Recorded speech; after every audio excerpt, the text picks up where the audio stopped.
The following podcast series was recorded between January and December of 2015.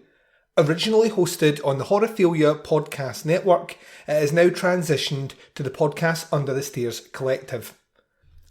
Myself and Andy Blockley would like to extend our gratitude once again to Jason Lloyd at the Horophilia Podcast Network for giving this podcast an opportunity to stay on that network for a couple of years and accumulate hundreds of downloads and great communication with legions of fans. The next instalment of the Doing the Nasty podcast, looking at the DPP third tier movie list, will start January 2020. Duncan McLeish will be joined by Mark Ball, who will be replacing Andy Blockley on this podcast, and will release one episode each month covering 2 films from the Tier 3 DPP Video Nasty list. But until that season drops, please enjoy these archives. Nasty. Yeah. They were called Nasties, and they were nasty. Some of the things that we've seen are so horrific. These films not only affect young people, but I believe they affect adults as well. An extravaganza of gory violence, capable of depraving and corrupting those who watched it. I have never seen the Video Nasty. I wouldn't. I actually don't need to see what I know is in that film.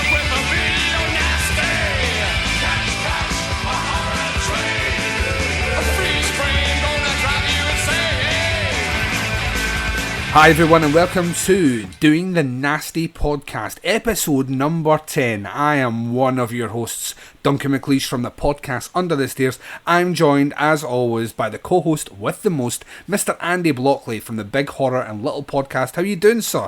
How you doing, mate? Yes, I'm really good, thanks. I'm ready for another plethora of vileness this evening. I kind of feel like we're shortchanging our listeners as only 2 of these movies have rape. Yeah, they do, yeah. Yeah, kind of feel like one of them's basically got rape pretty much all the way through it, though, from start to finish. So. Yeah. It's quite. Is it bad that when I read that when I read that the film was released in 1969, I giggled. Yeah, 69, like a fucking school. And kid. There's nudie ladies all the way through. It's poor. Pretty much, yeah. Once again, had I known about this movie in my youth, I would have had a pirated copy of this for sure. Yep. And it would have probably been worn out in certain places. About an hour and a half to get through it all. Stopping and starting. This is the weirdest porno story ever. Funnily enough, actually, I've just put the links to the movies up on the Facebook page today, and the only full stream that I could find, maybe someone out there can find a better one, the only full stream I could find of decent quality of this movie is actually on a porn site. Oh, really? Yeah. I managed to download it off torrents. Yes, it's up there, yeah, you can definitely get off the... Love Camp 7, it actually says in brackets, softcore Nazi porn. Yeah. Yeah, which is basically what it is. Yeah, about right. So we're doing 3 movie reviews again on this show from the infamous prosecuted list. We'll be doing a review of The Last House on the Left from 1972, Love Camp 7 from 1969, which sounds like it should be like a charming sort of Butlins. It does, yeah. Not so much. It's not like that at all. And Madhouse, aka and When She Was Bad, and There Was a Little Girl, which I like. I can see why they went with Madhouse. The other 2, yeah. Anyway, sounds a bit peedy, doesn't it? The other one, just a little bit. From 1981. So looking forward to getting into those reviews. However, as always, right at the start, I need to ask you, what you been up to? What have I been up to? I've been watching some of my Blu-rays. Got through a few at the weekend. Yeah. Watched Child's Play on Blu-ray, which is great. Good to revisit that. I watched Mad Max as well. The Road Warrior. In preparation for the new Mad Max, it is apparently getting rave reviews. Yep, I've not read one. I've not read one yet that hasn't hasn't given it maximum marks. I was checking I've checked about 7 or 8 of the big Yeah. sources today. It's all maximum marks. And one of my criticisms when I first saw the trailer was that it was a bit too unrealistic because there was too many beautiful people for what was meant to be like this post-apocalyptic world. Mm-hmm. But then I read in the review today that they're breeders, the good-looking people, which kind of made me think, oh, cool, they've actually like put a reason for that then, because that was my main criticism, it was going to be too polished, too clean, too many good-looking people. But if they're specifically been picked to breed, obviously because the human race is kind of dying out, I thought, well, that's a fucking box tick for me, that they've kind of covered that. Mm-hmm. So that's kind of given me hope that this might actually be really fucking good.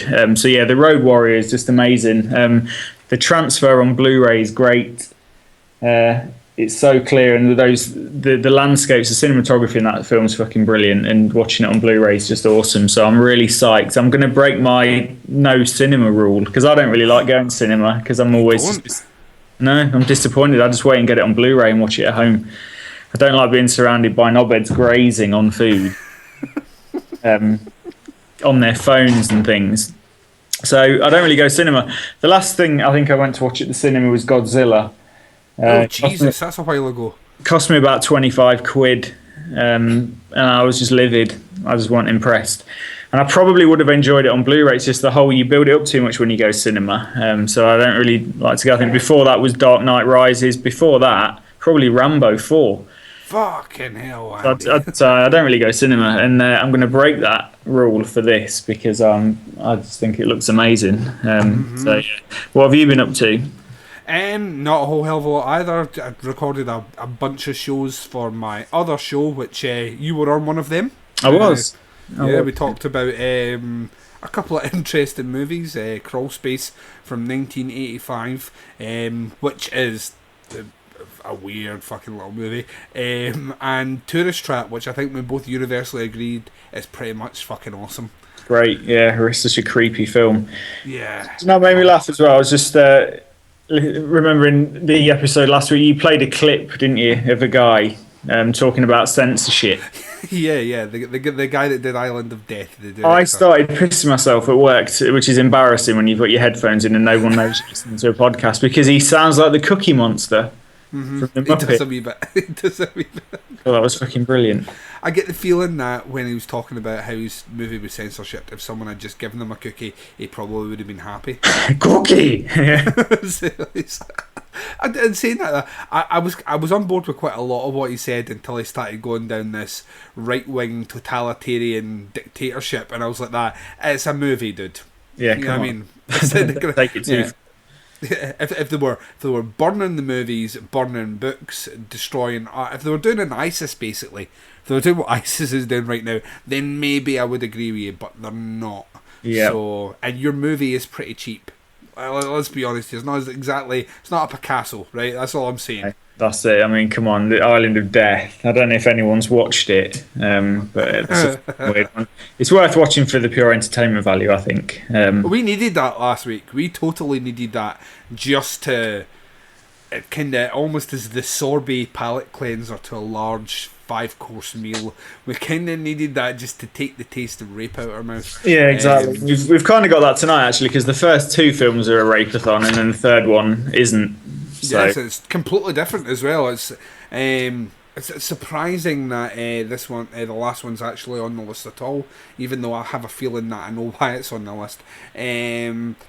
So I don't know if you have anything else you want to say at the start of the show, but we've got a heavy hitter coming up in The Last House on the Left. Let's get into that. Awesome, right, so we're going to take a short break. When we come back, oh my god, it's The Last House on the Left. You're going to hear some promos for shows on the network and some intelligent people telling you as to why they think that movie was banned. We'll be right back after this. Yeah. I'm Cootie. And my name is X. We're the hosts of Kiss the Goat. Now, this has nothing to do with farming or bestiality.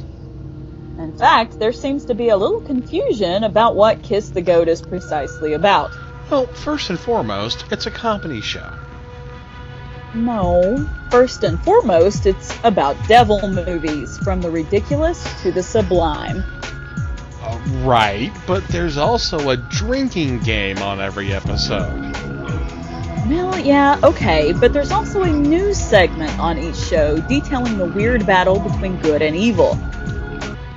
Okay, but there are also a lot of running gags. Well, yeah, but we also answer any and all questions from our listeners, and sometimes that gets pretty deep. But there are also terrible puns, and foul language, and a hefty dose of irreverence and lighthearted blasphemy. There is that. Well, I think it's safe to say that there's nothing quite like Kiss the Goat anywhere else out there. Yeah, we don't even know what it's about, and we created the damn thing.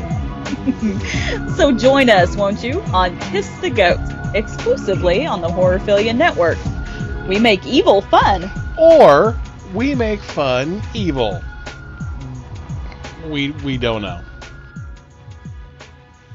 Last House on the Left, probably the most notorious and much banned, censored, withdrawn, argued about of all the films on the Video Nasties list. Wes Craven's first overground film as a director, the foundation of his career. It's actually, of the films on the Nasties list, it's one of the ones that's still quite unpleasant to watch, but in a sort of challenging way rather than a trash exploitative way. I would argue for it as a real film, a film worthy of sort of debate and discussion and that.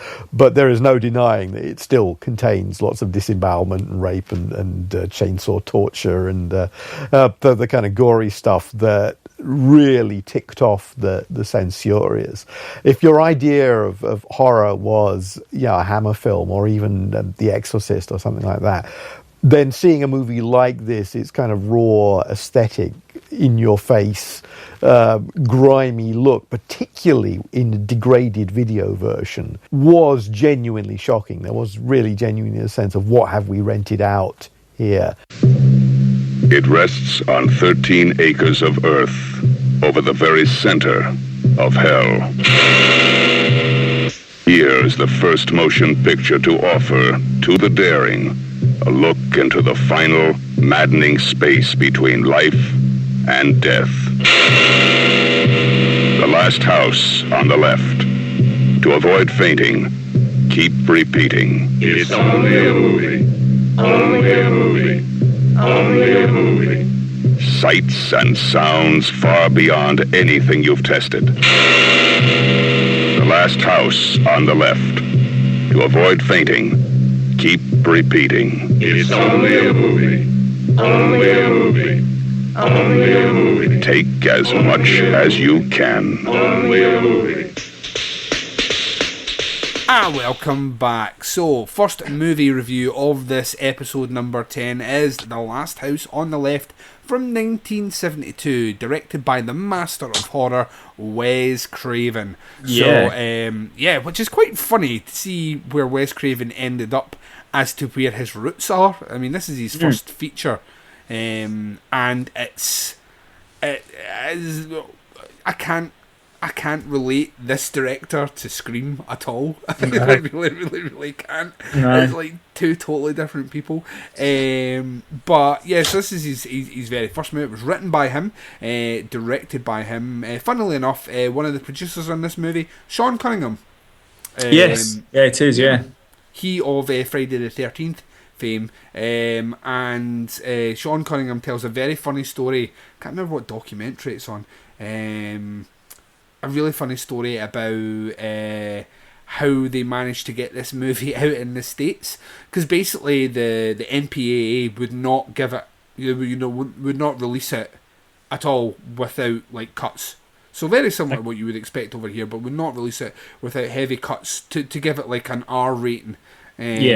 So what he did was he ran down the kind of large studio that they had and basically took the R rating off, or was it the unrated? I think he took the unrated thing off another movie and just just spliced it in, which is completely illegal. And the movie went out with that and played like that. I had a mate when I was younger that used to cut the 15 certificate label off his videos and stick it over the 18 certificates because he was only allowed to watch 15 movies. So he'd bring it home and his mum would go, "What certificate's that?" And he goes, "A 15, look." And she'd go, "All right then, carry on." That's genius. Similar to that. Yeah, pretty much. So, Last House on the Left stars Sandra Peabody, Lucy Grantham, David Hess is back, the David Hess that we were talking about last week. This role obviously was the first one. This is the one I actually influenced. This movie influenced House by the Edge of the Park. So, so David Hess is in it, Fred J. Lincoln, Mark Scheffler, loads of folk. The synopsis is listed on IMDb. There's not a lot of synopsis to this, to be honest. A pair of teenage girls are heading to a rock concert for one's birthday. While trying to score marijuana in a city, the girls are kidnapped by a gang of psychotic convicts. This movie's...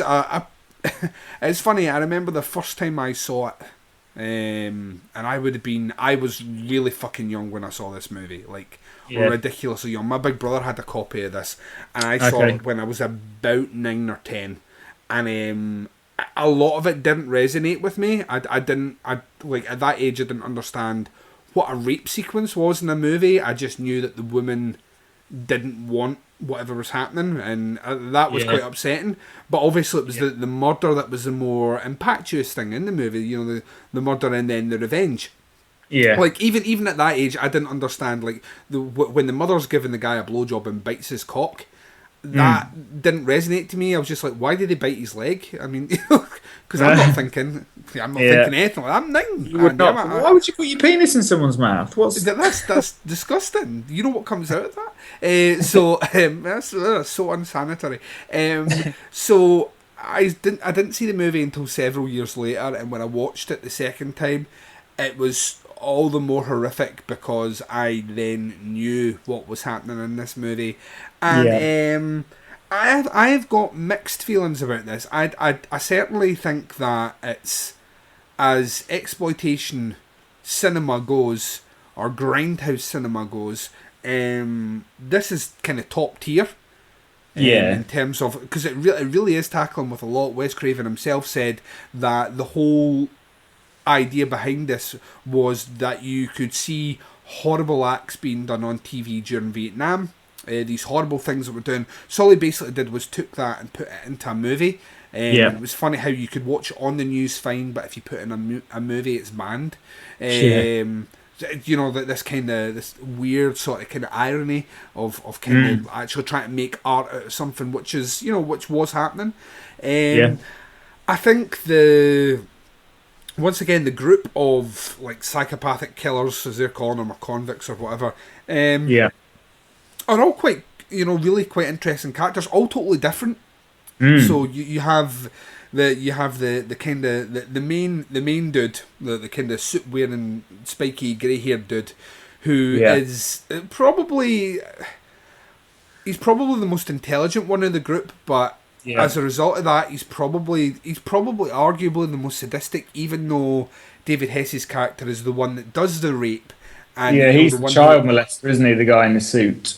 He's probably the David Hess may do the most horrible things in the movie, but I don't think he's necessarily the most horrible character. The woman who seems to be sleeping with everyone but no sleeping with everyone, and she's probably I understand why they probably put that in to if it was just another group of guys going around doing murder, it's there's nothing special about the movie, but when you put that female element in it as well, it kind of shines a spotlight on the things that women are capable of crime as well, which I think is quite an interesting concept, whether it was deliberate or not. You've got David Hess's character, who's obviously he's the real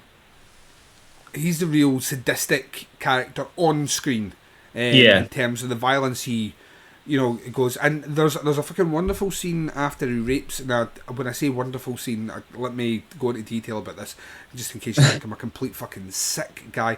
There's a wonderful scene after the rape where he's finished raping her and she's on the ground, and the camera pans up to him, and there is a look of kinda, and it goes over all of them, but most prominently on David Hess, a look of kind of disgusted guilt at what he's done. Right. And it's just for a flash. Like, when you watch it is literally just for a flash. It lasts about 2 seconds. And it's not the way his face was before the rape. And it's like, once he does that, there's a kind of turning point, and then he's kind of shakes off, and then he obviously goes and brutally kills the girl with a gun. So basically, the reason I don't think we have to stretch too far as to why this was banned. No. It's got explicit rape, torture, and murder. So I'm guessing that might be it. I don't think. I know we're going to get into this. I don't think this is one of the most effective on the list, though, and I have problems with tone in this movie. Especially when it comes to... I understand the choice of soundtrack in Cannibal Holocaust. Completely understand that, because it's modern filmmaking. It's trying to legitimise this idea of a found footage sort of scenario. I can understand that. I can't understand the use of kind of bungling music in this. The really, really stupid... David Hess wrote a lot of the music, you know. I did know that, and the music's good. I just think it's weirdly juxtaposed in this movie, and not in a way where it's trying to.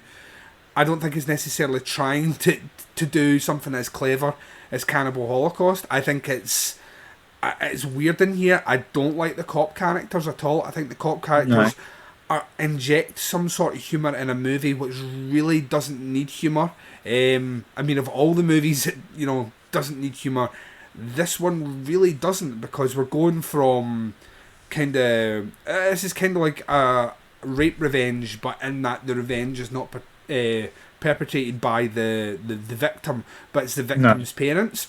Yeah. And there's a bit of weird writing in this as well. I don't think the writing for the movie is great overall, in terms of the parents, how they come to the conclusion that something's happened seems a bit ham-fisted, and then there's quite a lot of things I don't necessarily think work great in the movie. I will say though, the sequence where other than the complete Scooby-Doo sequence, which is the first time I've ever noticed this in this movie, see when the first girl goes running off, like in the woods, and then the two of them are chasing after her, and there is a bit where the two of them are standing looking down a hill, and then they both go separate ways, and the character they're looking for is behind them running up a hill with the music playing in the background, and it's like a scene from fucking Scooby-Doo. I was just waiting for them to go in and out of doors and come out the other way, and you know, one second the two of them are together, and now the victims with this sort of thing. But the way... Then one's got a lampshade on the head running past. It's like, you can't see me, I'm a tree. She's holding sticks at her mouth. The way this movie hits hard for me is the 20 or so minutes in the woods with the two girls and the gang of psychotics, which is incredibly unsettling. The way they talk, the things they make them do, you know, when they force one character to piss herself, that is degrading on a level which, I mean, it's fucking very, very uncomfortable to watch. And the fact that they then laugh at her when she does it, you know, we made her do it, yeah, that's really funny. The fact to make them undress each other, and one of the characters is actually saying, I don't like this, you know. And the other one's saying this is really erotic as well, like the woman thinks it's really erotic. The other guy's Krug's son, isn't he? Yes, that's right. Who basically got hooked on heroin, so he's completely dependent on him. I mean, the song thing's weird. Like, it's going to be one of the only movies I've ever seen where the theme song is basically telling you what the characters are going to do later on in the film. Like, one of the lyrics is off them as soon as we're done. It's a really fucking weird music, but for me, like that weird, like the weird, like Scooby-Doo-ness, like, and the goofy cops and the weird kind of mondo, like goofy music, which they do in the final episode of Sons of Anarchy, which is fucking weird. There's like a car chase happening, and they've got like weird goofy music, so out of place. But in this, like that makes the horrible stuff even more unsettling for me. Right. Rather than makes it a bit like, I'm trying to think of another film that we've talked about where there's horrible stuff happening, but because the rest of the tone of the movie is so shit, it kind of completely, I think like House on the Edge of the Park maybe. But with this, like the like the almost like the tongue-in-cheek kind of whimsicalness of like the music and the bumbling cops, that makes it more unsettling, the horrible shit in the woods. which is weird because I didn't think it'd do that. I think it'd make me think the film was a bit shit, but it doesn't. It kind of has the opposite effect. But yeah, you're right. I mean, the sort of the humiliation stuff for me is like worse than the rape. It's actually the worst thing I think I've seen in any of the films we've watched so far. It unsettled me more than anything else we've seen. Like the bit that got me, because what I noticed when they first capture these girls, you know, when they're like going to the house and they go, right, we've got you, and they shut the door. Yeah. The girls aren't, like, their acting's really shit at the predicament they're in. One of them is just kind of putting her hands to her mouth and almost like off screen they've been going, right, look shocked, look surprised, like it's really crap acting. But once the horrible humiliation stuff starts in the woods, the acting's really fucking believable. And there's a scene where like they're making them strip, and obviously the stronger one of the two females, is kind of trying to reassure the other one that it'll be okay, and she's like pulling her knickers down, and they're kind of halfway down around her knees, and she's really crying, and her friend's like going, look, you know, come on, it'll be okay. That was so fucking realistic and so unsettling for me. That's the worst thing, and made me feel more uncomfortable than anything else we've watched so far. I think we've spoken about this before, Andy. I think there's certain things in horror that I think have more of an impact for me. I mean, I've always said it, that I'm not really scared by a lot of supernatural stuff. It doesn't necessarily get under my skin. I find it quite fascinating, but because I don't necessarily believe in it, it doesn't have that impact for me. The things that tend to make me sleep uneasy at night, or the things that tend to make me feel uncomfortable to watch, or really, really get under my skin and bury in my mind, are when people do things to people that I know probably do happen in real life. You know what I mean? And when someone can do something, and I think we spoke about this on this show as well, when someone can force someone to do something, and then they belittle them for doing it, laugh or point or whatever, that to me is fucking horrible. It's like really, it really makes me uncomfortable. And I would agree with you, because the rape sequence in this movie isn't a I spit in your grave rape sequence, you know what I mean? This is like, it's basically very short. It is very short, but we're not giving it any graphic detail of anything or that at all. We're just we focus very much on just their faces and her expression and how she's trying to block it out and all the rest. The whole thing of this movie, I think, is based on that kind of psychological cerebral torture, which builds up to the point of these two characters being murdered. And I think it's really fucking well done. I mean, it's like that aspect of this movie is incredibly well done. I just think that on some level it does a disservice that when 2 seconds later we're trying to see two cops trying to sit on a chicken fucking van, and you know, things like that. Like, and I understand Wes Craven's always done this with all his movies. He has a quirky sense of humour. Watch any of them, even watch the movie he does after this, which is Hills Have Eyes, and there is quirky humour in that movie as well. When you look at like Michael Berryman and stuff like that, you know, there's a quirky humour in that. He does that with a lot of his movies, so I understand it. I think it is overtly present in this movie. It kind of reminds me of something like The Town That Dreaded Sundown. When you watch the original Town That Dreaded Sundown, all the cops have this goofy fucking hillbilly music playing over the top of them. They're all kind of almost comedic characters juxtaposed against this sadistic sex killer. And that is one of the reasons I don't think that movie works. And I would say that it's not as bad in Last House on the Left. I could be doing without it. I think the kind of Home Alone-esque setup of traps in the house at the end is pretty cool. I even like the idea that the dad busts out a fucking cupboard with a chainsaw. I'm like, fucking yes, chainsaw that motherfucker. I quite like the fact that even the cops coming in can't stop the two parents from killing the last two that they're doing. They've already pretty much made their mind up that's what they're going to do. I like that aspect as well. I think that is also really, really, really cool. I will say up front and honest, I hate the fucking remake to this movie. I mean, I hate it with a passion. What did you hate about it? Well, I think probably most kind of gets me about the original is, like I say, there's something very realistic about that level of sadism in the woods. You know, the way it's shot, and it just feels gritty and it feels real. Yeah. I think the remake totally loses that. I think that what they go for is more shock than necessarily trying to get in your head or trying to really upset you. I think they go for cheap shocks in that movie, which I think undermines the purpose of that movie. And I'm not a remake hater. You know, there's tons of remakes out there that I really like. But this one will always be very similar to how I feel about the I Spit in Your Grave remake, in that I think what they do is they take the aspect of something which is this kind of rape revenge sort of scenario, and the remake they kind of twist it to like a torture porn level. Like the gore is ridiculous, and don't get me started on the microwave scene in the remake, which is... Do you know what? Right, I haven't got a problem.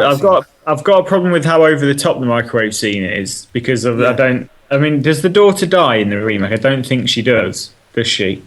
No, she does. There's another thing. Yeah, she doesn't die. Yeah. But I still think there's something a bit almost jokey about linking something up to a microwave, and a bit like, you know, they have to throw a punchline in before. But I don't see the criticism with the logistics of that, because they do talk about the fact that the microwave is faulty earlier in the film. Yeah, but it's... Which explains why it can work with the door. Yeah, it's explained why it's used, but I think it's tenuous. I don't think you need that microwave scene. And no. I mean, why use a microwave when you have everything else?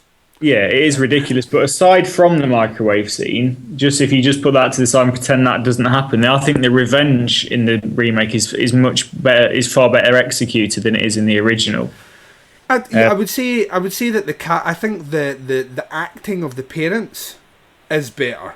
Yeah. In the remake for sure. Yeah, I think that's definitely better. I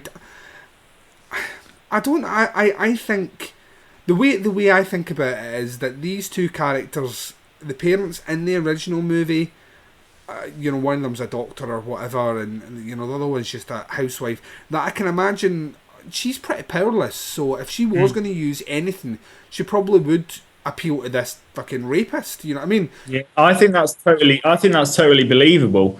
I was going to say, unlike something in like I Spit in Your Grave, where I was questioning whether it was believable that a rapist victim would go back for more, he doesn't know that she's the mother of that girl at this point. He just thinks it's a bored housewife who's up for it. She totally plays into that, and I think that works really well.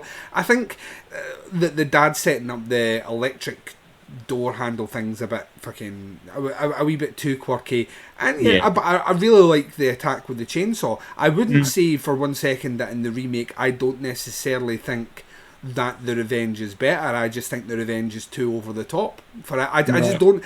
I think if I was a grief-stricken parent and something like that had happened to me, I think I would want to make the character suffer on some level, but I would want that I would want that justice first.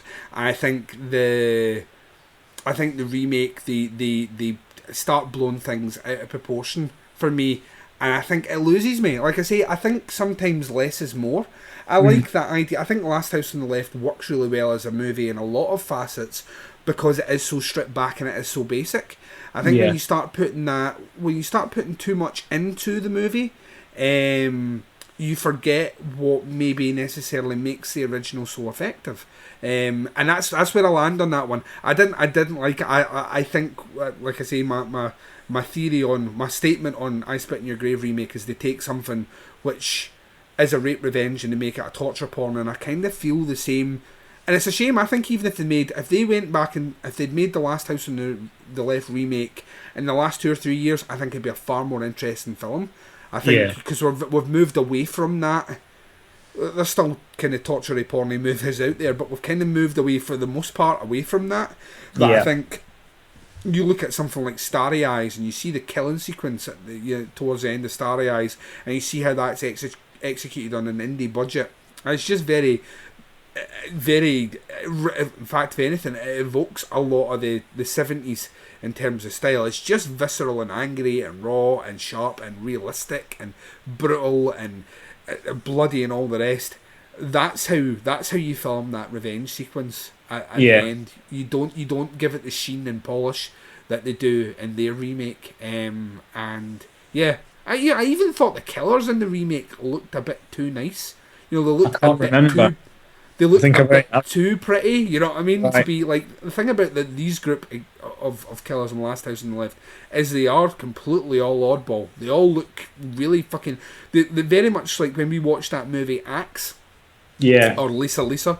And I said to you that I couldn't understand for 1 second why this group of criminals would be pieced together, because all three of them were of different age generations, all dressed differently, they all... Yeah. It didn't make any sense why they were hanging out. It's the same thing in this movie to an extent, that on paper none of these people really should be together. The only thing they have in common is they're convicts. But out with that, they all do different things. You tend to find the criminal system, they kind of even rapists look down with contempt on child rapists or child molesters. There's weird things like that, and I understand they don't want to go into too much detail on it. But I think just the remake to me is just a bit too clean in terms of how it looks, and at the same time it doesn't get under my skin like that the original does. That, like I say, that 20 minutes in the woods of the original movie is the sort of shit that when you see it stays with you. You know what I mean? Really, it does. Really it's stays with you. Yeah, and I think that's maybe the big difference, that when they go to remake it, they can't do that anymore. You can't do what they do in that movie. You can obviously have a rape and all the rest. But the humiliation thing, it wouldn't go down well, would it, with modern audiences? I don't know if it passed a BBFC, to be honest. But I don't think it would be released. Yeah, so I mean, that aspect's gone, and that aspect's the bit that terrifies me the most. So I think humiliation is such a powerful tool. I read a story about a series of bank robberies where the first thing they do is basically handcuff the security guards and then pull their trousers and pants down. Really? So they just basically had their knobs out, and they all just sat there, and they wouldn't there was no fucking, you expect someone to be a hero and jump up and attack the bad guys. As soon as they pulled the fucking trousers and pants down, and these security guards sitting there with the knobs out, they all just sat there like quiet little children, didn't say a word. Yeah. So it just shows the power of that kind of humiliation. It's so fucking powerful, and in this movie it is brutal, and for me it's the worst bit about it. I mean, obviously they say piss your pants or I'm going to cut your friend. And then they're not bluffing, because they really do cut her, don't they? Mm-hmm. And then obviously she pisses herself. I mean, they carve the name in her chest as well. Is fucking brutal. Yeah. I mean, the whole. I think that's what I'm saying. Is weird that Craven kind of feels. I think on some level, Craven kind of feels like the rest of the movie, or with the cops in the movie, he needs to atone on some level for the horrible things he does in those sequences, that it feels like he needs to make it up to the audience on some level. I mean, obviously,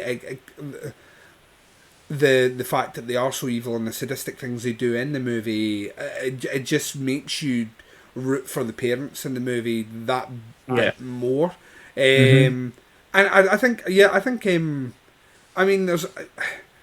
Had I seen this movie when it first came out, I would never have believed that Wes Craven would become one of the directors that would kind of dominate horror for the next. He redefines decades. I mean, when you look at the 70s, either this movie or House of Eyes are huge staples of 70s horror cinema. You look at the 80s, and you have Nightmare on Elm Street, which defines that decade. Scream defines the decade after.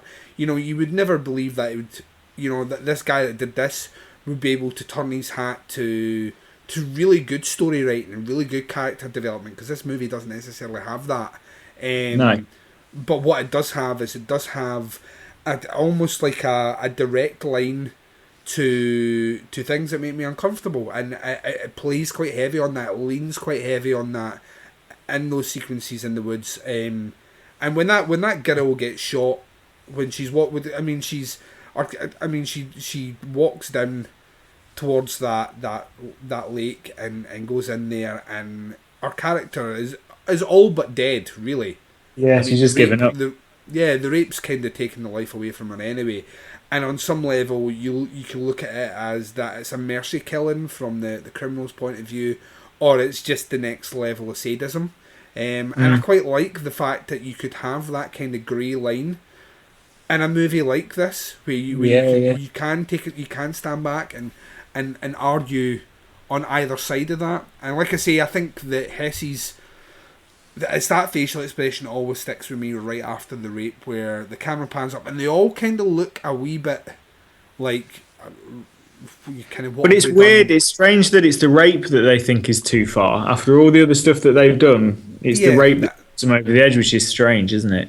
It's weird, and considering that one of the characters is a rapist anyway, so you would have thought, and a child molester as well, the other guy. You wouldn't have thought of in the grand scheme of things, of crimes that would have that effect, but I don't know if it's like an adrenaline dump for them, that once that's done, the full realisation of what they have done kind of settles in, and just honestly for like 5 seconds you get that kind of glimpse, and it's like a really honest look, it's like really, I don't know how deliberate it is, but it's acting of a really, really high standard, because it is realistic, it's believable, but then 2 seconds later they switch off and they follow her down and kill her, and I think there's a reason it's considered one of the heavy hitters on the list, and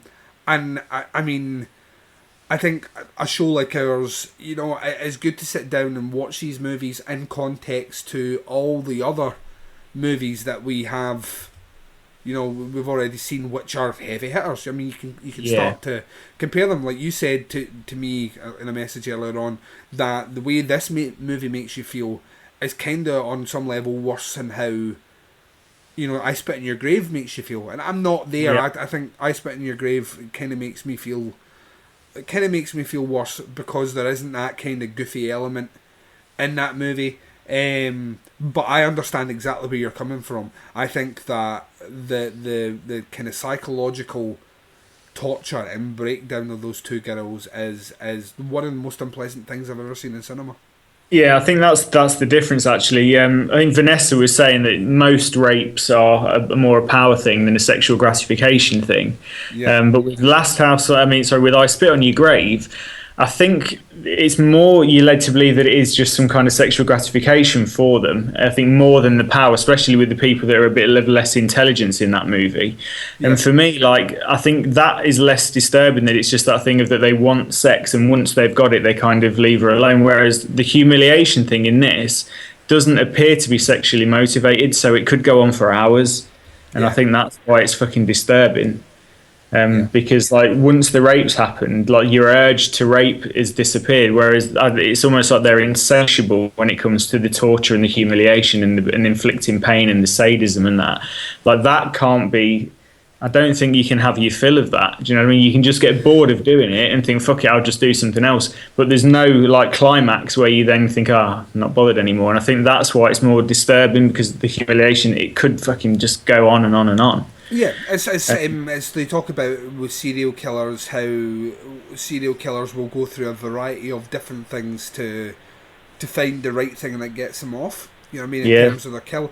But then, after time, that no longer gets them off. So they have to up the ante, don't they? Yeah, they have to up the ante each time. And it's that constant need for, not murder, but it's that constant need for sexual gratification. And the humiliation, all three of these characters are getting off on it.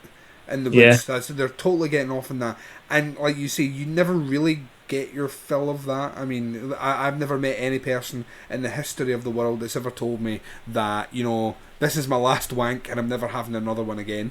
You know what I mean? It's like people just generally, there is that kind of sexual drive in everyone to do that when it gets tied to that sort of part of your psyche, when it gets tied to humiliation and embarrassment. There are very few taboos and boundaries that can't be broken with that, and I think this movie gives you a glimpse, and that's I think that's one of the beauties of it as well. Is we hear at the beginning, we hear the characters' biogs or profiles over the the announcement thing, and they're pretty horrible, and you think they're pretty horrible, but then you get to spend some time with them firsthand, and you realise that it's far worse than anything that's been said on TV. And I think that's, and you kind of think to yourself, you know, what else have, like, if you know, you're trying to fill the blanks, what else have these characters done, you know, in their time and whatnot. And I think I just think it's I think the movie does a lot right. It does a hell of a lot right. And yeah, I think we need to grade it. I kind of want to come down on what I think in terms of. Right, so to me, this is I don't think in any good conscience I couldn't give this movie a hard time. I think it needs that band on it, just because there is that horrible level of kind of perverse humiliation on characters, which is just not pleasant at all to watch. And I think it definitely needs to be on the list. I think kind of by its very nature, by its principle, by its purest form, the list is set up for movies like this. Yeah. Whether I agree with it or not, it's something different. But I believe the list is set up for this. This is what it was. It was designed to stop 13-year-olds seeing movies like this. It clearly didn't do a very good job, because I saw it when I was 9. So, congratulations. Well done, Britain. We applaud thee. What about yourself? Okay. One last thing I just wanted to say. You were saying you weren't sure whether it was a deliberate choice to put a woman in there. I think it possibly was. And if it was deliberate by Wes Craven, I think that's a really good move, because it throws you off. Because in movies, and I suppose in real life, if you looked at the criminal statistics, it is really unusual for a woman to be involved in this kind of thing. And certainly in films, it's really unusual. So I think to put a woman to be enjoying this as much as the others. I mean, it's not like the woman, when the rape happens, goes, "Oh God, we shouldn't have done that." I know you say there's like the brief look on all their faces, but she doesn't have any fucking regret at all. And I think out of all the characters that you thought might have regret, I thought the woman might be placed there deliberately to set it up so she's the one that maybe even helps the family at the end. Yes. But that never happens. That never happens, and I think that's a really good move, because I think you're led to believe that the woman's going to be the one that kind of softens and thinks, "Fuck, this is wrong," and she's not. She's a total, almost like she hangs around with rapists and that, because that's her thing. She finds the murderers and the rapists, and that's what she's attracted to. And so I think that's a really good move. Aside from the ending, which I kind of I put it on par with Fight for Your Life, in as much as I don't get the payoff that I was looking for, because I just don't think it's with that. Well enough. The biting the cock off bit is fantastic. I think that's on par with cutting his knob off in I Spit on Your Grave. I think it's believable. I think it's brutal, and it does the job. I think he deserves that. As an audience, you think, fucking yeah, like that really gets you. But the rest of it, I think it's just like badly executed. It's like a poorly executed fight scene, and like the one in I Fight for Your Life. It's so poorly executed, it kind of ruins it. And him bumbling around with that chainsaw and all that. I think him forcing his own kid to kill himself is brutal as fuck. We didn't mention that. David Hess basically makes his kid put the gun in his mouth and blow his own head off, which is fucking crazy when you think. Yeah, I mean, never even touched on that, but that's fucking... Yeah, that's pretty harrowing. Yeah. But yeah, so aside from like those bits, I think no question should it be on the list. The only thing I was kind of weighing up in my mind is whether I should give it community service or basically give it hard time. And because for me, I've only given 2 other films hard time. I have anyway so far. And I kind of thought to myself, even though there are some really stupid bits, there's silly music, there's bumbling cops falling off the top of a chicken van and all this kind of thing, the humiliation aspect and the 20-minute window of kind of the standout scenes, which is obviously the reason that it were put on the list in the first place. If that affected me more than I Spit on Your Grave, and I give I Spit on Your Grave hard time, I've got to give this hard time. Yeah. Even aside with the silly bits and the bits that aren't very convincing. That 20 minutes alone puts it on the list, and that 20 minutes alone gives it a hard time for me, because it's really fucking uncomfortable. And I'd watch the rape scene on I Spit on Your Grave any day over sitting through kind of the humiliation and her crying and her mate kind of reassuring her, and it's awful. So yeah, so for me, number 3 for hard time. I think number 4 for you. Yeah, it is indeed.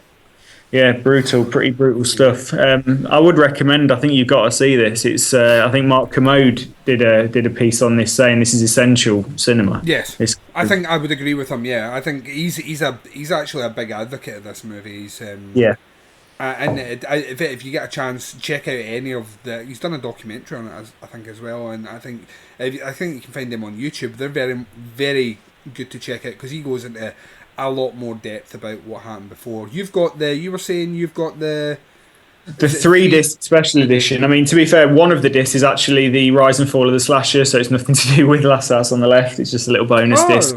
Yeah. But the 2-disc cut, the film is completely uncut, but you also get the Krug cut as well, which has got more scenes in it, and there's also some photographic stills of some of the deleted bits.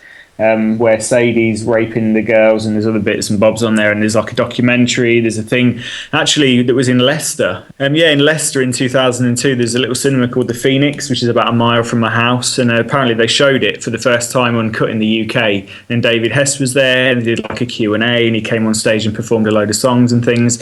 And there's footage of that on the disc. So yeah, it's well worth getting. You can pick it up really cheap on Amazon. It's well worth having, even if you only watch the film once. This is an American cut of it though, but it's multi-region? Just give me two. Is it UK's? Give me 2 seconds. This is the sound of Andy running into his massive palace, his mansion, the Casa Blockley, to go and find his copy of it.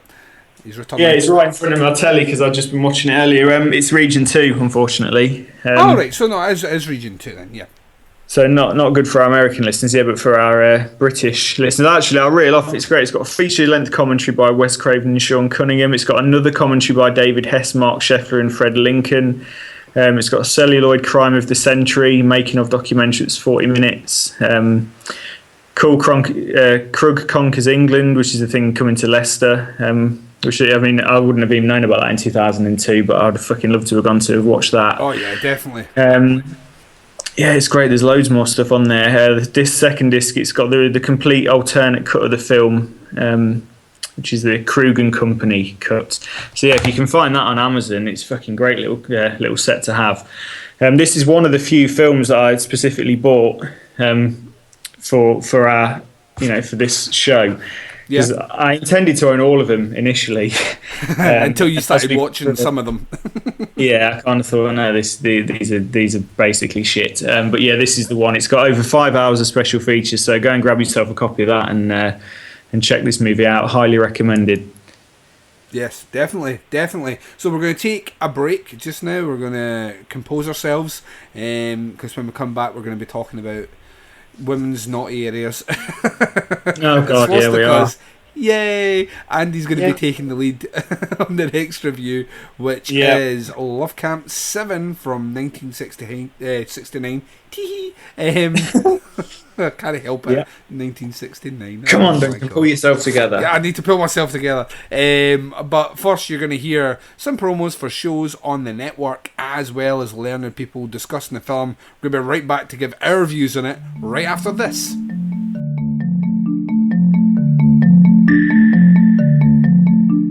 There are many mysteries in this world, and whether you believe or not believe, we gather to explore the strange and unexplained, where the paranormal is normal and nothing tastes like chicken. We are Mysterious Boom! Exclusively on the Horrorphilia Network of podcasts. Love Camp 7 is an early example of Nazisploitation movies which became prevalent in the 1970s. Love Camp 7 is actually the very first Nazi nasty. It's nowhere near as gory or nasty as the later movies like Ilsa, She-Wolf of the SS, but it is a particularly sleazy example of its kind, with plenty of softcore gropings and Jewish women being harassed by sex-mad Nazis. One of my favourite scenes in the movie has this Alsatian dog being set on a line of naked female prisoners, but you can see the dog's more interested in playing in the jet of water that they're hosing the prisoners down with than he is in actually attacking the women. Eventually, it was submitted on video or DVD to the British Board of Film Classification in 2002, and interestingly, they refused to pass it. So this is one of the nasties that does, in fact, remain banned. The BBFC's last word on the subject, and the reason that they banned it in the first place, was they said that the whole purpose of the work is to invite male viewers to relish the spectacle of naked women being humiliated just for their titillation. Well, that's true. This motion picture is not a figment of the writer's imagination. It is based entirely on actual fact. Be prepared to let us take you inside the barbed wire gates of Love Camp 7. Both of these officers, having full knowledge of the assignment, have agreed to volunteer to help us. Your arrest and your subsequent imprisonment into the women's camp has all been prearranged by Captain Kelly. Perhaps your mission has not been clearly explained to you. For the next 5 days, you are going to be whores for the Third Reich. Without a doubt, the most total and complete study in reality this theater has ever had the privilege to present to its patrons.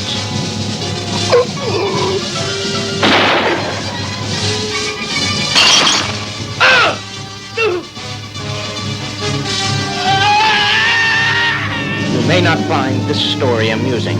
You may find it horrifying, disgusting. Certainly, you will not find it light entertainment. But we guarantee that you will not live long enough to ever forget the things you will witness and experience inside Love Camp 7. Okay, and welcome back to movie number 2 of the evening. Oh dear, Love Camp 7, another Nazi exploitation movie, and actually the first one of the list, kind of the exploitation movies from that, you know, the Nazi Germany kind of vibe. From the USA, this 1969, it's the night of the Soissons Earth, directed by Robert Lee Frost, released December '82, not added to the list until April 1985. Really? So it slipped through the net for ages, like a good 2.5 years, compared to a lot of the other films that were snapped up usually within the first 12 months. I don't really know how this slipped through the net. It went unnoticed for a long time, but when it was finally added to the list in April '85, it stayed there. This is still banned today. You can't get this in the UK at least. Movie starts, we're introduced to our 2 lead girls, who we're told are apparently trained in guerrilla warfare and hand-to-hand combat. I went, really? Because I don't mean to be sexist, but they just didn't look like they could kill people with their bare hands. Oh, and they're also trained in memorization, apparently. Because they can remember everything. They've got that's the thing now, memorization. They've trained in that. They've got photographic memories, which is shoehorned into the story. They need it for something. Now, these 2 women have volunteered to be sent to Love Camp 7. Now, I don't know what happened to Love Camp 1 through 6, but they're going straight to 7. Cock-hungry little minxes that they are, we basically find out that they're going to go there to be kind of live-in prostitutes for the officers of the Third Reich. I mean, it's weird, like they get shown a mission plan that basically looks like a 5-year-old's drawn it, doesn't it? It's like kind of, right, the barracks are here, the officers things here, and it's just, I thought, come on, like it's just so unbelievable that we're meant to. I mean, the fact that they've volunteered for this is insane, because what they've basically got to do when they get to Love Camp 7 is just have sex with soldiers at will.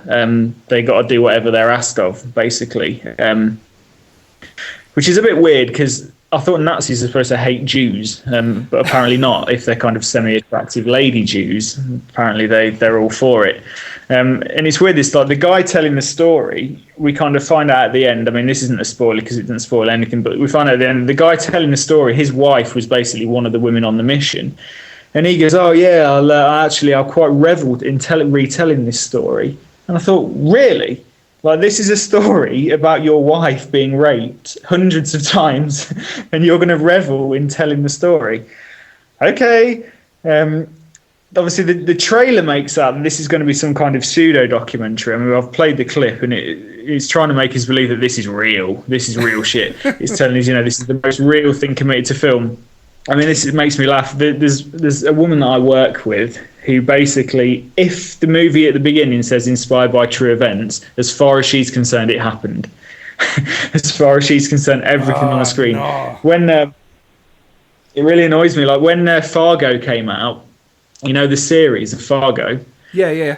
Every week she'd go, I can't believe this really happened. Oh, slapper, and I go, Sheila, it did. Slapper. Yeah, she go, I can't believe this really happened. And I went, it didn't. She went, well, it does because it says it did. And I went, yeah, I know it says it does. Loads of films say that. So yeah, that's what we're dealing with. So no one's convinced by this. I mean, that's kind of the plot. Once we get to the love camp, it is pretty nasty. I mean, we'll talk about, a lot of rape and stuff happening in this film. If you look at it that these two people have gone there to volunteer knowing that they're going to have to have sex with all these soldiers.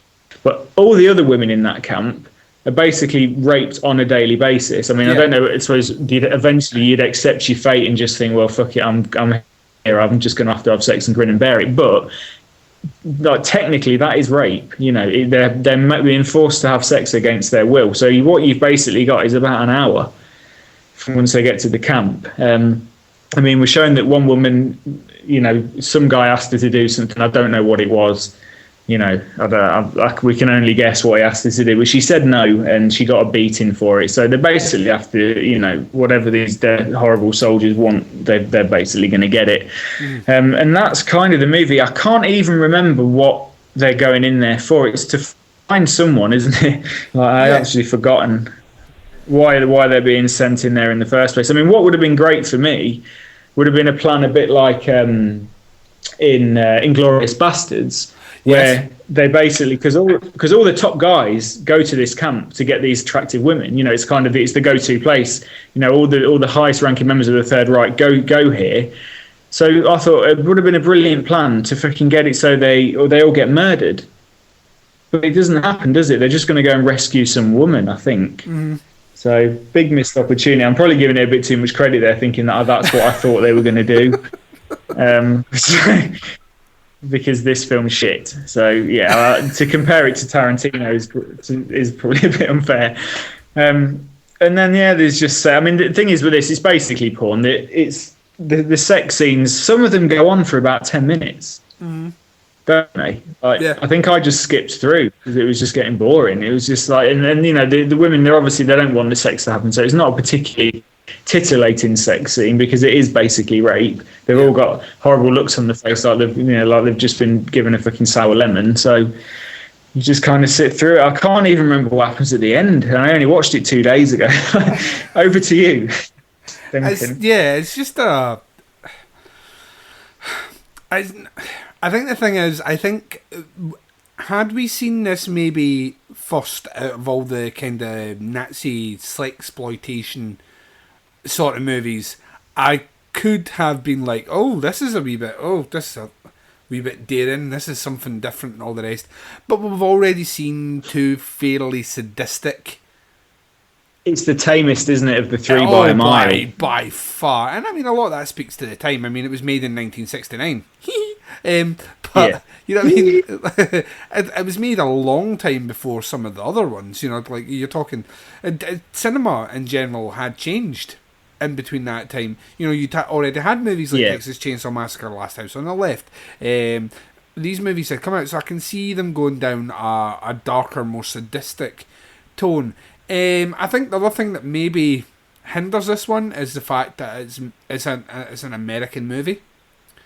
And I just don't think they have that wacky, zany sort of grittiness that you get from European cinema tackling the same subject matter.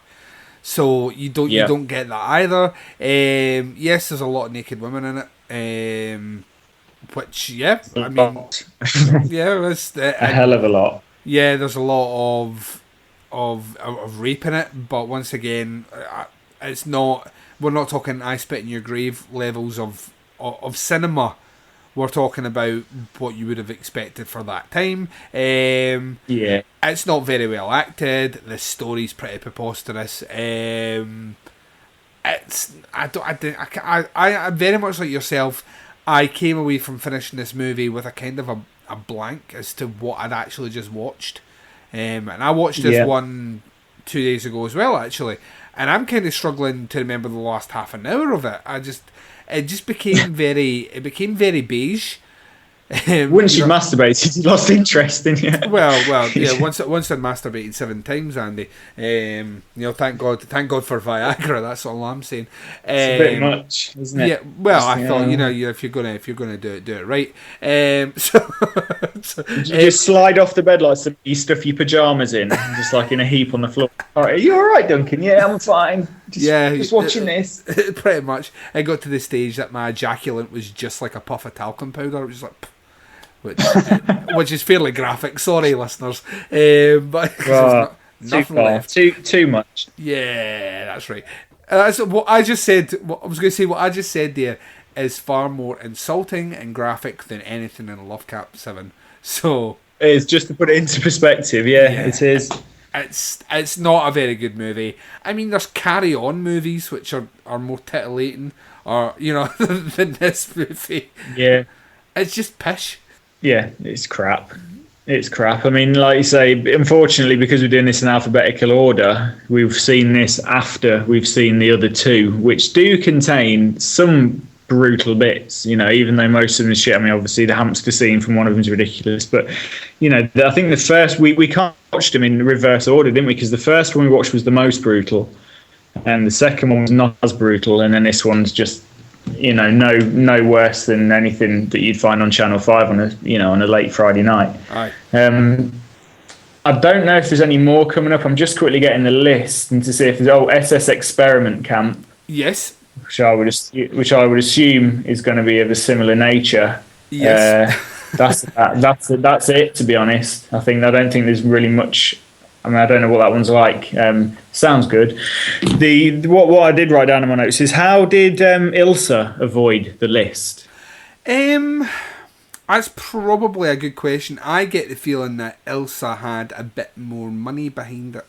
I get the feeling that it was distributed by a better company. And so a bit like Texas Chainsaw, and Friday the 13th, they avoided the list just because of the clout. Then pretty much. I think as well. It depends when these movies were released as well. In the UK, I think some of these ones got let off just because they came out a bit before the panic. You know what I mean? If they came out maybe 2 or 3 years before the panic, for some reason these films don't appear on the list. It seems to be ones that got released 82, 83.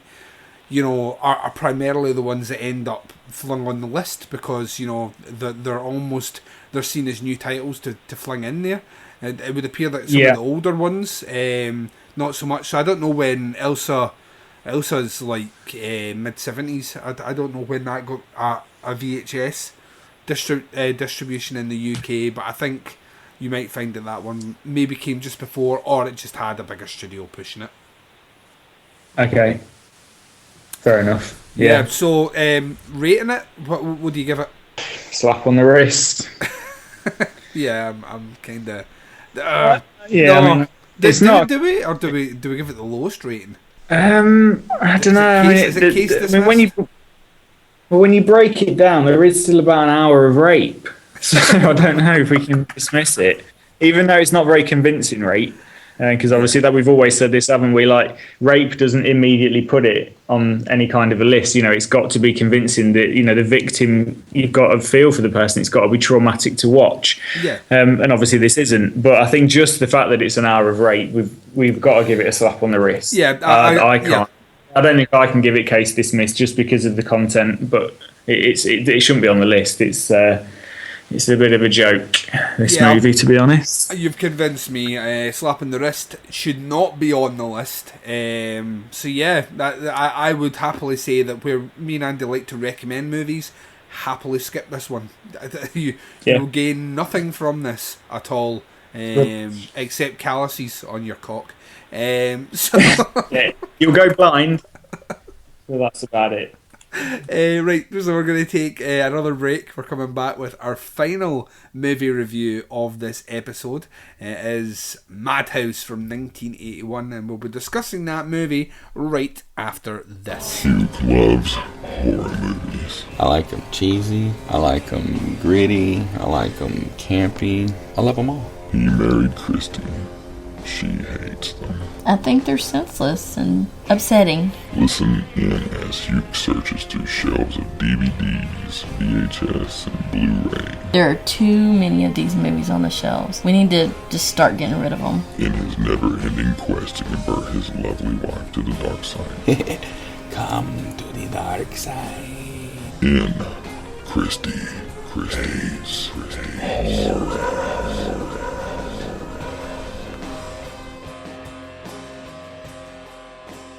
The only video nasty to quote George Bernard Shaw in its credits, Madhouse is not to be confused with the 1974 Vincent Price Peter Cushing movie of the same name. In fact, it was released as There Was a Little Girl.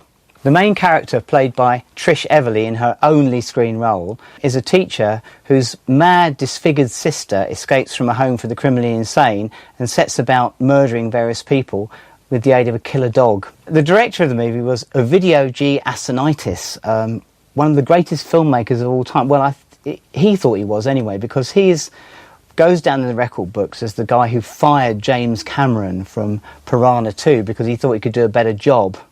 Now, what happened to James Cameron anyway?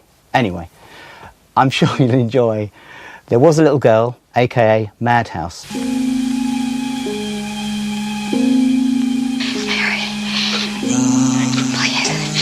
Help me get out of here. We can start over. Just the two of us. Our party is just beginning. You can't leave yet. You're not still afraid of her after all these years? The stories you used to tell. They were not stories. And you're frightened? What of? On our birthdays, she had this special ceremony. Soon it will be our birthday again. Remember how we used to celebrate, sister dear? No. Remember what I did? How it hurt? I will make it hurt again. I'll make you suffer what I'm suffering. You'll never get away from me. And welcome back. So this is the final movie review of episode 10 of Doing the Nasty. This review is for Madhouse from 1981, also known as And When She Was Bad and There Was a Little Girl, which was the original title for the movie. It was directed... If you put those two together, it sounds a bit peedy, doesn't it? It does a wee bit. It was directed by Ovidio G. Assonitis. I think that's how you pronounce it. Unfortunately, my Egyptian is pretty pish. So I'm assuming that's how you pronounce it. This dude, I know because he has directed a movie which I think is fucking cheesy but awesome, called Beyond the Door. I don't know if you've ever seen it. It's an Exorcist rip-off. I haven't seen that. It's an Exorcist. It's like a blatant Exorcist rip-off from the it's about 73 or 74, I think. Right. It's fucking amazing. But he's more known as being a kind of like a heavy duty producer. He's the list of, like, even if you jump over onto the IMDb's and you check to see movies that he's a producer for, he's got like 32 credits, and they continue right up to about 2003. But some of the titles on this list are fucking like big movies. You know what I mean? Like he worked on Scent of a Woman, I think. Al Pacino, in terms of being a producer. Piranha Part 2, which I love. Which is Thingamajig's James Cameron's first movie, isn't it? Yeah, it is. The movie that gave us Avatar. Awesome. Sorry, I'm all joking. I really like that movie. I love Motherfucker, Duncan, I hate you. Blue people. Blue people, yeah, the Blue Man Group. So, yeah, this movie is directed by this dude. It's an Italian movie.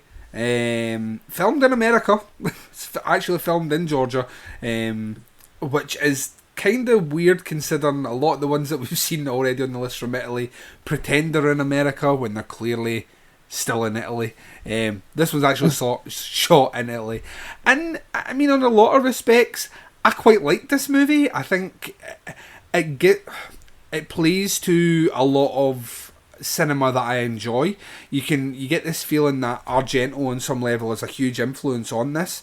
There is a kind of there's definitely that kind of giallo sort of feel about the movie. It's not a pure giallo though. The story's kind of cliched by today's standards, you know, girl with her sister. Is one of them evil? Is one of them doing killing? She's been locked up, sort of thing. But what I quite like about it is that, in the highest regards of Argento, this one's set in a school, so it's very kind of nods at things like Suspiria and Phenomena, which obviously came after. But you know, that sort of idea that it's set in this location. It's a school for deaf kids, and I quite like that setting. I think it's quite well shot. I think it suffers at times from being a bit slow in areas. I think pace is a bit of an issue. Not a huge issue, but there is pacing issues. The use of dogs in this movie is quite funny. These Rottweilers that just appear and disappear and then appear and disappear. And I'm assuming, I don't know, I'm hoping that you know the answer to this. I'm assuming the reason this was put on the list was the dog death. I think so. Yeah, I can't think of any, but the clearly fake dog death. Because I thought, Duncan won't like that when I saw it. When I saw it, it was like clearly fucking fake. Plus, those dogs have been... It's not as if it's a killer just killing a dog. These dogs... The dog fucking hears Johnny through a door. You know what I mean? Like, fucking, it's like he totally fucking Jack Torrance a door to get at someone. The way they kill him, though, with a drill is... I was like, really? A drill? Really? To me, that was the only thing that I thought this would merit this movie on some level. This would merit someone thinking this movie should be on the list. Because the rest of it plays very much into a lot of Italian kind of mystery, giallo, horror cinema, which is mysterious things are happening. You know, there's a killer somewhere. We don't know who the killer is. We get led down the garden path thinking it's one person, but at the end, it's obviously too obvious to be that person. It turns out to be someone else. That person is someone that you didn't expect. The dogs being in it, I think, are solely there from an Argento thing. It's not to Suspiria with a dog that attacks its owner for no reason at all. I think Animal Attack was maybe something that was maybe in vogue in cinema. Yeah, a bit random. Yeah, I think the score's pretty good on it. I think it's shot really well, actually. I think it's shot... I think it's only when we've watched a couple of the movies that we have in the last couple of weeks that when a movie like this comes across, you notice things like framing of a shot. You're like, oh, holy fuck, this looks like they must have a budget here. It's not amazing. It's certainly not on the level of some of the giallos that we will end up talking about coming up further on in some of the shows. It's a harmless thriller. I think it doesn't do enough to make it a movie that I'd be like, this is mind blowing. How have I never heard of this before? But at the same time, it's not a bad movie either. It's kind of harmless actually in the long run. What did you think? Yeah, I mean, I thought they were going to do the thing where it would be the sister. I know, not the sister, but I thought it'd be like her doing the killings all along or something, and the sister was a fake out. So the ending that they did it was better than I thought it was going to be.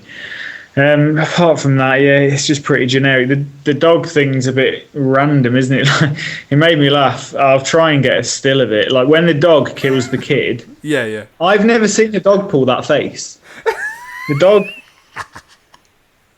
looked like it was in a gurning competition, or like it was trying to hold a pencil between its lips but keeps its teeth apart at the same. It was the most bizarre look on this dog's face. It was great. It's like it's almost like, I don't know, maybe they'd put like peanut butter in its mouth, and it was, I don't know, it was fucking weird, but it made me laugh, and they probably shouldn't have done because it was just about to kill a child. Yeah, I mean, the dog just goes around like, I mean, when the dog's attacking this other guy who it kills, you can see like the attack arm that the police use, can't you, like under his jacket. And then the dog kind of proceeds to bite his arm clean off, which again, I just thought, that wouldn't. that wouldn't happen. Don't mean to be racist, so I'm obviously about to be whenever you say that. Oh no, Andy, what you Chinese guy, right, that speaks like really bad pidgin English, but can pronounce his L's and his R's perfectly. Nitpicking, but I'm thinking if you can say lonely instead of ronery, I think you've probably got a pretty good grasp on the English language, and your pidgin English probably wouldn't be that bad. That's my main point. The kid in the school, this made me laugh, right? If you're teaching deaf kids and you tell one of the deaf kids by sign language to close his eyes and then you fuck off, yeah, you've got to tell him where you're going. Because I just thought, how long is that kid sat there with his eyes shut thinking, what are we doing? She told me to shut my eyes, and then one of her colleagues called her away, and she just left the deaf kid with his eyes shut, and that just made me laugh. I thought you'd fail an Ofsted inspection for that. That's a hard one. The only thing that I did think was cool, it had one of the kind of the darkest kind of quotes that I really liked. One of the characters said, and I thought this quote is far too good for this movie.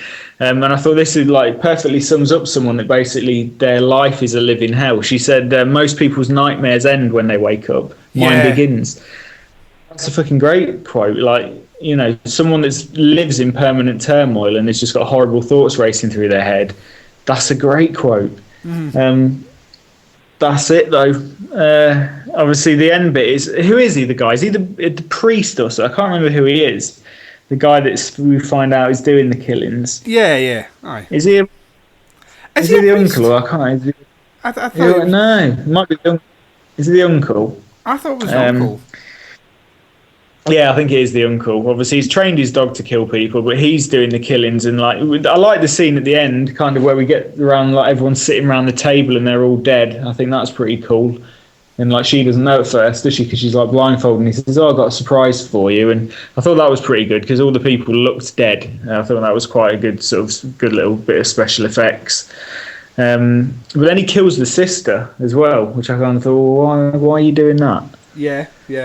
Didn't make sense. And there's not really a lot to say about this film. Like you say, it's on the list because when the dog's attacking the guy, he decides to drill it through the skull. The dog head looks incredibly fake. It's kind of got a fixed expression. Like whoever did like the art department for the dog, it's just not very convincing. And that could have been really fucking nasty. Even with the fact that the dog was trying to kill him, so you can forgive him that he kills the dog. To drill it through its skull is fucking horrendous. It's just executed so badly, it kind of takes away from anything. And I really can't think of any other reason why that would be on the list, because the killings aren't particularly brutal. There's people being attacked by dogs, which I suppose might hit a nerve with some people, but again, it's pretty tame considering most of the stuff that we've seen, especially by 1981. Yeah. This is kind of literally only about 12 months before, so I can imagine this probably got caught up because it had just been released when the whole Video Nasties thing happened. So it probably was not hard to be on someone's radar. I don't think the video cover or the title would do it. No. So one of these busybodies has probably watched this film, got to the bit where they drill a dog through the head and think, well, I don't know why they're bothered, actually. That's just made me realise that if these films affect dogs as well, fucking kill the dogs. I don't know why people are so bothered about the dogs. I don't know. To me, it feels like the sort of movie which, I mean, obviously the Nasties thing probably has shone a spotlight on a movie which should probably just went under the radar. Yeah, I mean, if this... Sorry. Go on. I was going to say, I get the feeling that the only reason we are sitting just now talking about Madhouse, obviously it's because it's on the Video Nasties podcast. We need to obviously cover the movies in there. But the only reason that people would be talking about this movie with any degree of detail or depth is most likely because it was tagged with that very unfairly, in my opinion. Where I consider some of the movies there's some of the giallos that precede it, which are incredibly mean-spirited in comparison to this. You know, for example, Deep Red, which is fucking, it's far gorier than this movie. It kind of feels like you were saying. Maybe a dog reported it. Maybe this was one of the films that they made a dog watch, and the dog went, "I can't undo that. He's drilled through someone." And they're going, "Right, if I can get that dog," was really upset. He's like, "Oh no, Kevin." Yeah, I knew him, you bastards. So yeah, maybe that was what it was. But no, like you say, there's far worse stuff that didn't make the list than this. Yeah. I mean, I'm coming in. It was a quick review, but there's really not enough to say about this movie. I would still say check it out if you like Italian cinema. If you like giallos or movies influenced by giallos, it's not per se a giallo, but if you like to see maybe movies which maybe fall under the radar of kind of 70s, 80s Italian cinema, then this is one you should check out. And it's like obviously a co-production between Italy and America, but I think it's worth checking out. I don't think it's going to set your world on fire. You probably only ever watch it once. I've seen it now, I don't need to watch it again. But if you're a completist, then yeah, definitely check it out. I would say to me,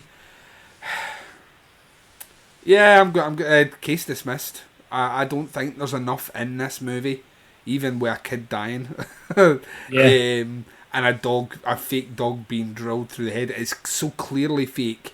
It's a case dismissed for me, and it did not deserve to be on the list. What about yourself? Yeah, do you know what? I momentarily forgot that we had the case dismissed option. So yeah, totally. Even though we only just mentioned it about 10 minutes ago, I was going to go.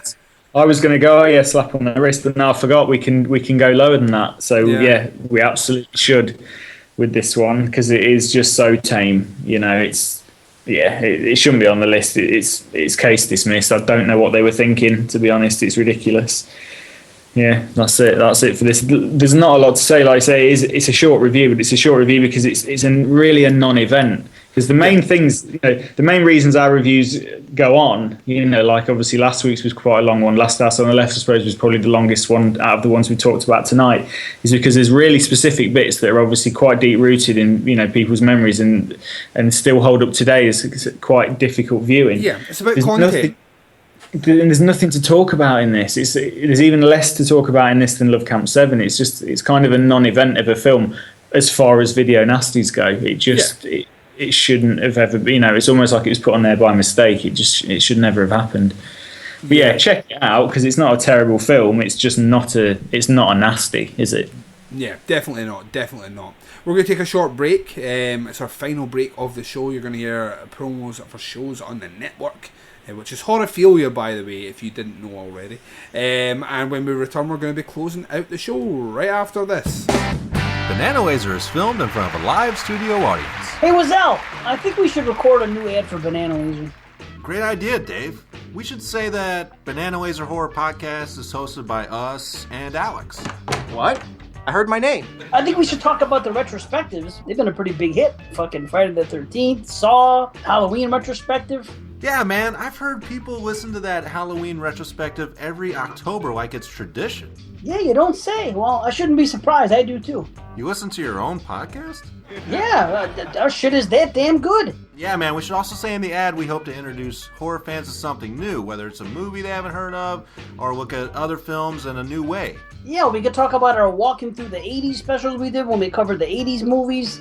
We could talk about rolling through the 70s. We could talk about you doing mushrooms. Yeah, we can. Are you writing this down?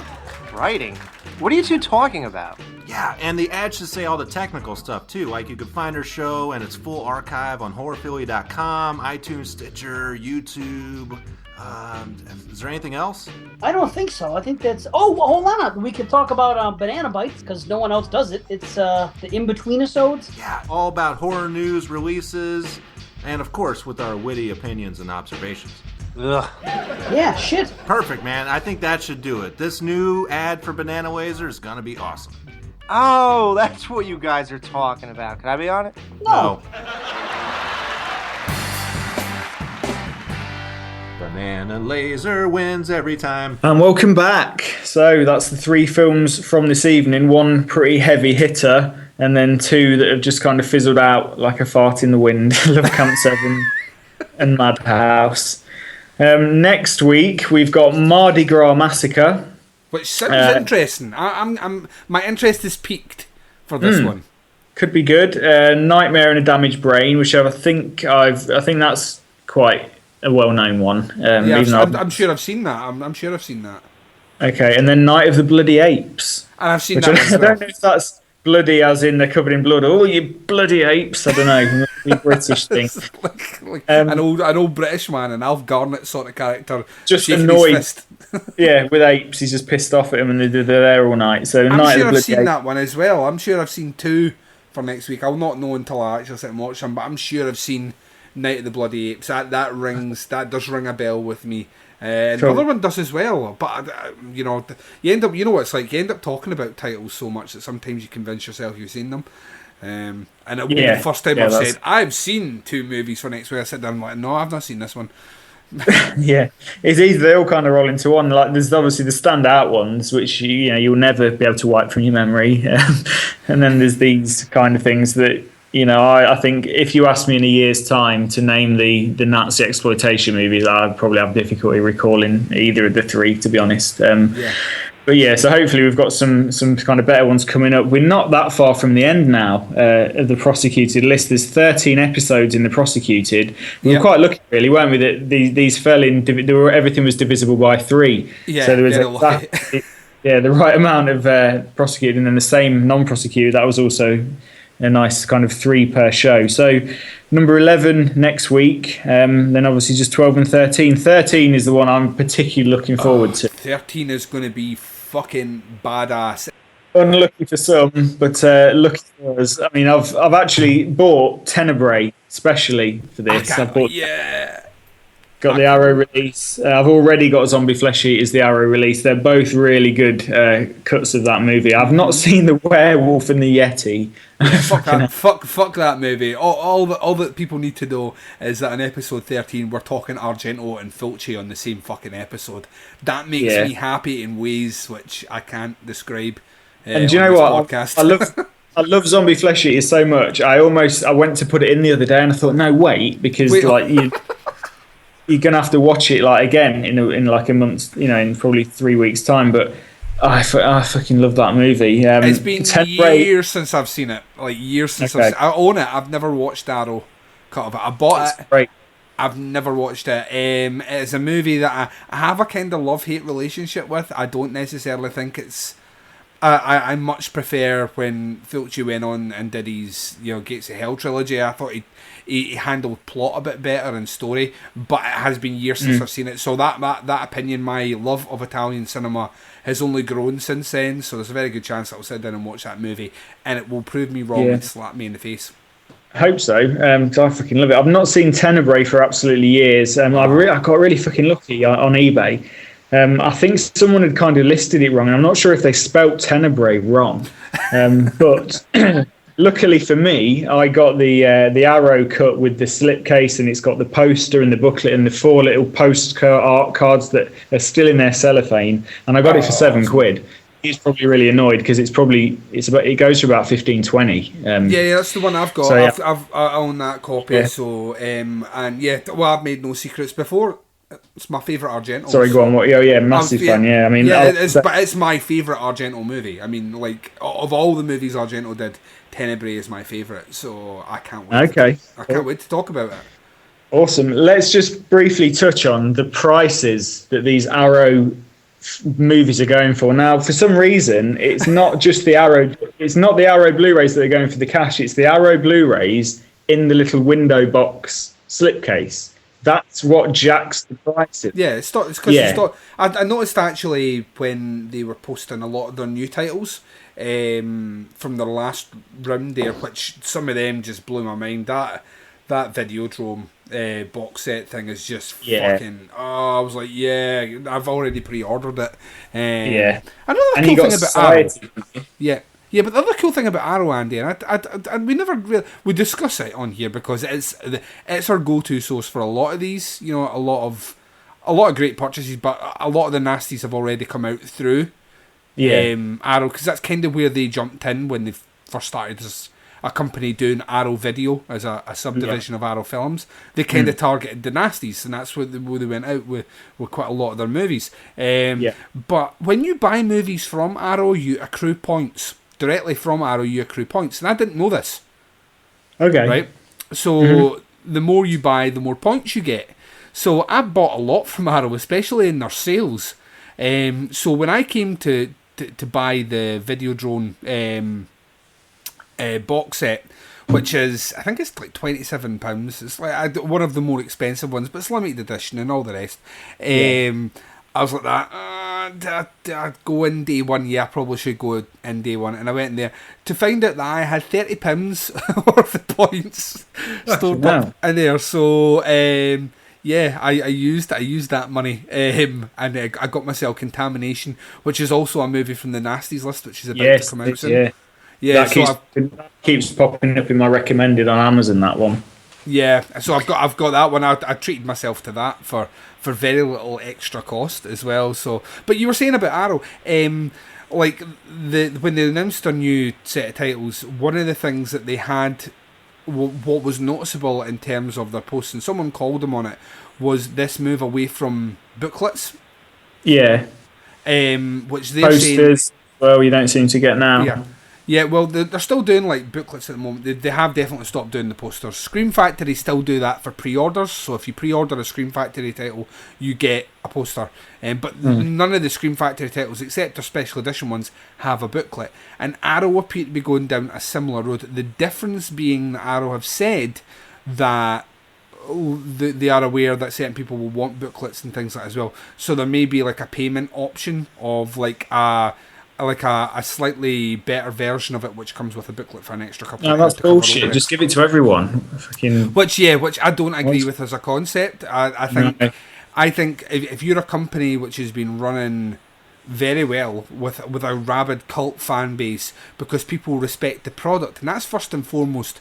Yeah, we all want the film, but we respect the way that Arrow puts the film out, the product, and part of that product is a booklet where you have journalistic notes, you have people that were involved with the movie, cinematographers writing their wee bits, people that look at it from a cultural perspective of what the movie attained and all the rest.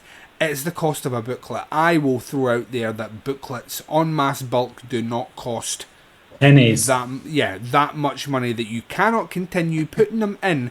It's what separates you from companies like 88 Films, because their booklets are tiny. There's next to nothing in their booklets. We, as consumers that have grown up with this golden age of remastered Blu-rays for cult, horror and exploitation cinema, all we want is the alternative artwork which you pay artists to do, which is phenomenal, with the option to change it back to the original one. What we also want is the booklet. I like the posters and all the rest. I can kind of see why they moved away from that, and I can kind of see why they moved away from the window box sets as well. That is additional cost and all the rest, but don't do away with the fucking booklets. That's cheap, and that'll make your products cheap. Exactly. I mean, just to give people an idea of kind of what sort of prices these window box editions are fetching, like Deep Red is about £45-50 if you want to buy a copy of that now. Necromantic, which is not a window box, but it's like quite a big set. It's quite an impressive set. That goes for about 75-80 quid. Fuck off, I've got that as well. Dawn of the Dead. Now, this is my pride and joy that sits on my shelf. Yeah, it's a lovely set, right? It's got about 3 different versions of the movie. It's 3 discs. It's full of documentaries. You get a poster, you get a booklet, you get all. It's great. It's about £100 if you want a new copy of that. Yeah. Used ones intact with the poster and everything go for about £75 on eBay, which is insane. I mean, the Day of the Dead, if you're lucky enough to find one of those, like I found one the other day, not only do you get the poster and a booklet and 2 discs with loads of documentaries and like Tom Savini interviews and all sorts, you actually get a comic. That's right. And inside the comic, it basically tells you how Bub became a zombie, which is fucking great. I mean, that's rare, isn't it, to get something that good in an Arrow release? But Yeah, especially if it's pre-owned, then definitely you tend to find those are the things that are missing when you buy anything. Well, that's the thing. I had a copy that had everything apart from the comic. So I managed to find a copy that had the comic in. I bought that and then I sold mine. So I only lost about $5 money-wise. But, so for me, I paid basically $5 extra to get the comic that I've not read yet. But I just think that's great. I don't know who commissioned that, and I don't really know who did the story because, like I say, I've not looked at it. But just the fact that that's actually giving a backstory to one of the main characters, that's a fucking gem if you're, if you're a fan. If you're a kind of a geek boy like I am, that kind of thing's fantastic. Isn't it? And the fact that they're going to stop doing stuff like that, I just think, come on, guys. You're the reason people go to stuff. If you're going to stop putting things like that in your Blu-rays, people are just going to buy them second-hand because it won't matter if those things are missing. Exactly. Do you know what I mean? Like, by putting things like that in your packages, that will guarantee people will buy it directly from your site. So I think it's a fucking bad move. I don't really know why they're doing that because, like you say, they've done very fucking well, and they've even expanded to America. So it's not like this is a company that's not thriving, So anyway, we've gone on a massive tangent about Arrow. Back to the video nasties. Boils down to in 3 episodes' time, we get to watch 2 of our lovely Arrow releases, which is great. But next episode, like we say, Mardi Gras Massacre, Nightmares in a Damaged Brain, and Night of the Bloody Apes. So as always, Duncan will post them up on the YouTube site if you want to keep up with us. I know a few people are kind of trudging through these movies with it, and fair play to you. I feel sorry for you. I really, really do. I wish you would wait till the show drops so you could hear us tell you not to watch them. Yeah. We do it so you don't have to. Exactly. Yeah. So, but I'm looking forward to closing out the prosecuted list and then moving on to the non-prosecuted list, which has a lot of titles which will be a lot more recognisable to listeners out there. You will heard of a lot of these titles just because they're bigger names. They're ones that were guilty by association as opposed to just being guilty. So until then though, Andy, until that episode drops and until we close out our prosecuted list, we need to go away and do some research and watch some movies. So would you like to say goodbye to our listeners, please? Goodbye, listeners. And please make sure you check out our other shows. I do a show called Podcast Under the Stairs. You can check that out at podcastunderthestairs.wordpress.com, and it's also on Legion Podcast Network. My colleague Andy Blockley does the Big Horror and Little Podcast, which you I've got a new episode out. You do finally have a new episode. Of all the time to promote it, now is the time you were supposed to promote it. And you're just like, when I asked you what you've been up to, you're just like, I've been watching this and that. I'm like, no, you've been. Well, do you know what? It's because we recorded it. It's because we recorded it so long ago, and I just hadn't got around to editing it down, and then we lost the Jaws. The Jaws review got lost, so we just released it kind of as it was with Alien and Omen. But please go and check that out because we have some really good discussions on that. Just for kind of finishing off our 70s back catalogue. So as with Duncan's, that can be found on Legion Podcasts. I only posted it up the other day. Actually, no, by the time this show goes live, it will probably have dropped off the feed, but you can check it out in the drop down thing, and obviously if you go to Big Horror and Little Podcast.wordpress.com, you can find that episode and the other 7. Yes, go check it out. And until we speak to you then, please take care of yourselves, and bye. Bye. Nasty. Nasty. They were called Nasties, and they were nasty. Some of the things that we've seen are so horrific. These films not only affect young people, but I believe they affect adults as well. An extravaganza of gory violence, capable of depraving and corrupting those who watched it. I have never seen the Video Nasty. I wouldn't. I actually don't need to see what I know is in that film.